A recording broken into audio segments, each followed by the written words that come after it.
ان الحمد للہ والصلاة والسلام علی رسول اللہ اما بعد۔ ناظرین کرام، دنیا کے اوپر ایک بہت بڑا حادثہ رونما ہونے والا ہے جسے ہم قیامت کہتے ہیں۔ قیامت کس وقت آ رہی ہے، کب آئے گی، اس کا علم صرف اللہ رب العالمین کو ہے۔ یہاں تک کہ رسول مکرم صلی اللہ علیہ وسلم سے جناب جبریل علیہ السلام نے پوچھا تھا متی الساعہ، قیامت کب آئے گی، تو آپ علیہ السلام نے فرمایا تھا مل مسئول عنہا بعالم من السائل، کہ جس سے پوچھا گیا ہے وہ بھی اتنا ہی جانتا ہے جتنا پوچھنے والا جانتا ہے۔ اللہ رب العالمین نے قیامت کا علم کسی کو نہیں دیا، لیکن اس کی کچھ نشانیاں ہیں، علامات ہیں جو بتا دی گئی ہیں رسول کریم صلی اللہ علیہ وسلم کی زبان نبوت سے۔ اللہ رب العالمین نے امت تک وہ نشانیاں پہنچا دی ہیں۔ اللہ تعالیٰ فرماتے ہیں کہ یہ لوگ قیامت کا انتظار کر رہے ہیں اور قیامت کی نشانیاں آ چکی ہیں۔ قرآن کریم نے علامات قیامت کے لیے جو لفظ استعمال کیا ہے یا قرآن میں جو وارد ہوا ہے وہ اشرات ہے، اشرات الساعہ، قیامت کی نشانیاں، علامات قیامت۔ یہ شریعت اسلامیہ کا ایک اہم ترین ٹاپک ہے جس کے بارے رسول اللہ صلی اللہ علیہ وسلم کی بہت سی احادیث ہیں۔ آپ علیہ السلام نے ان احادیث میں قیامت کی نشانیاں ذکر کیں تاکہ لوگوں کو یہ احساس ہوتا رہے کہ قیامت یقیناً آنے والی ہے۔ قیامت کی علامات کو بیان کرنے کا مقصد کیا ہے؟ یہ بھی ایک اپنی جگہ پہ بہت ہی اہم ترین سوال ہے کہ آخر کس وجہ سے، کس سبب سے قیامت کی نشانیاں بیان کی گئی ہیں۔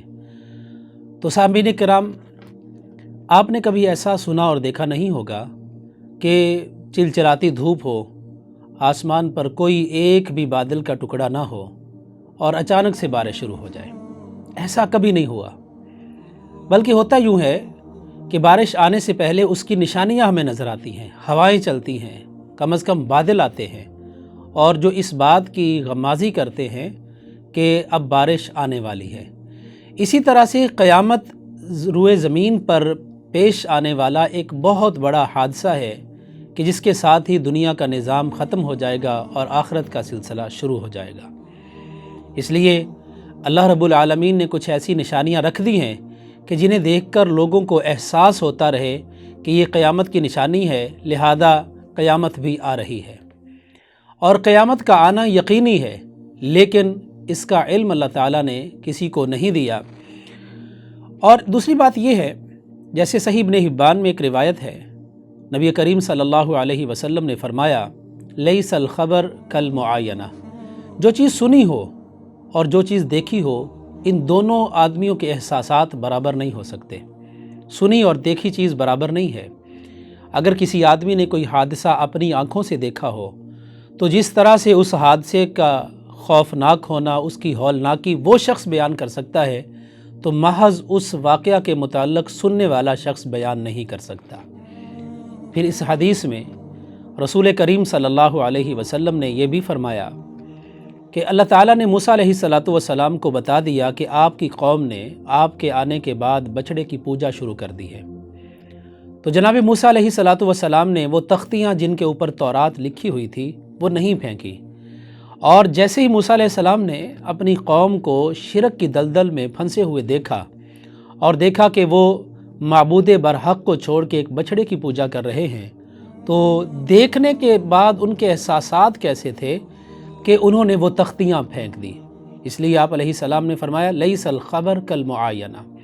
یہ نشانیاں اس لیے رکھی گئی ہیں کہ سنا تو جاتا ہے، قرآن کریم نے بیان کر دیا، حدیث نے بیان کر دیا کہ قیامت آ رہی ہے، لیکن یہ نشانیاں اس لیے رکھ دی گئی تاکہ لوگ دیکھ کر قیامت کو اپنے سامنے رکھیں اور احساس ہو جائے کہ قیامت آ رہی ہے۔ تو علامات قیامت کی یہ سیریز ہم سلسلہ وار انشاءاللہ کلپس کی صورت میں آپ کے سامنے پیش کریں گے تاکہ سب بھائیوں کو اور دیکھنے والوں کو قیامت کی وہ علامات اور نشانیاں پتہ چل سکیں جو قرآن و حدیث میں بیان ہوئی ہیں۔